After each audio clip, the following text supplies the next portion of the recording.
Welcome to Actors Are Born, the podcast that explores the lives and careers of the stars who have lit up the big screen. Today, we tell you about a woman who is much more than an actress. She is an icon, a symbol of intelligence, talent, and rebellion. We are talking about the magnificent, inimitable Susan Sarandon. A husky voice, a gaze that pierces the screen, and a charisma that time seems only to have amplified. Susan Sarandon's career is an extraordinary journey through 5 decades of cinema, marked by unforgettable roles and a civic commitment that has never wavered. But who is Susan Sarandon really? Her story doesn't begin, as it does for many, with dreams of Hollywood. Born in New York in 1946 into a large Catholic family, the young Susan had no intention of becoming an actress. It was almost by chance that, while accompanying her first husband to a casting call, she landed a leading role in the 1970 film Joe. It was the beginning of everything. The first real roar came in 1975. Imagine a transgressive rock musical that celebrates diversity and sexual freedom. That's right, I'm talking about the Rocky Horror Picture Show. In the role of the prim and naive Janet Weiss, Sarandon became the face of a cult film that is still celebrated all over the world today. It was a role that immediately demonstrated her audacity and her willingness to take risks. From there, her career took off. She showed incredible versatility, moving from intense dramas like Louis Malle's Atlantic City, which earned her her first Oscar nomination, to brilliant and iconic comedies like The Witches of Eastwick, where she held her own against a giant like Jack Nicholson. But it was between the late 80s and the early 90s that Susan Sarandon definitively established herself. First with Bull Durham, where she plays Annie Savoy, an intelligent, sensual, and independent woman who loves baseball and poetry. And then in 1991, the film arrived.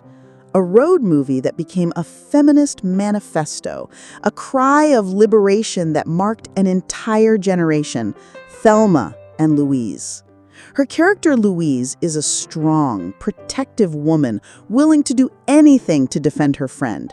The chemistry with Geena Davis is legendary, and that ending, with the car flying into the Grand Canyon, is one of the most powerful and symbolic scenes in the history of cinema. Thelma and Louise is not just a film, it's a cultural moment, and Susan Sarandon is its beating heart. After a series of nominations, the Oscar finally arrived in 1996. And it came for what was perhaps the most difficult and courageous role of her career. In Dead Man Walking, directed by Tim Robbins, she plays Sister Helen Prejean, a nun who becomes the spiritual advisor to a death row inmate. It is a sober, powerful, and heartbreaking performance that showcases all her depth as an actress and her commitment to social causes. Because to talk about Susan Sarandon is also to talk about activism. A pacifist, feminist, and UNICEF Goodwill Ambassador, she has never been afraid to use her voice to defend human rights and the causes she believes in, even at the cost of alienating the more conservative side of Hollywood. Today, at over 70 years old, Susan Sarandon has not stopped. She continues to work, to choose interesting roles in films and TV series, refusing to be labeled or cast aside. She is living proof that talent, passion, and integrity have no age. Susan Sarandon has taught us that you can be sensual and intelligent, fragile and incredibly strong, funny and committed. She has shown us real women, complex, full of flaws and courage. For this reason, she is not just a great actress, she is a role model, an inspiration. Actors are born, of course, but icons like Susan Sarandon are built with a lifetime of bold choices, consistency, and immense talent. Thank you for being with us. We look forward to seeing you on the next episode of Actors Are Born. Thanks again.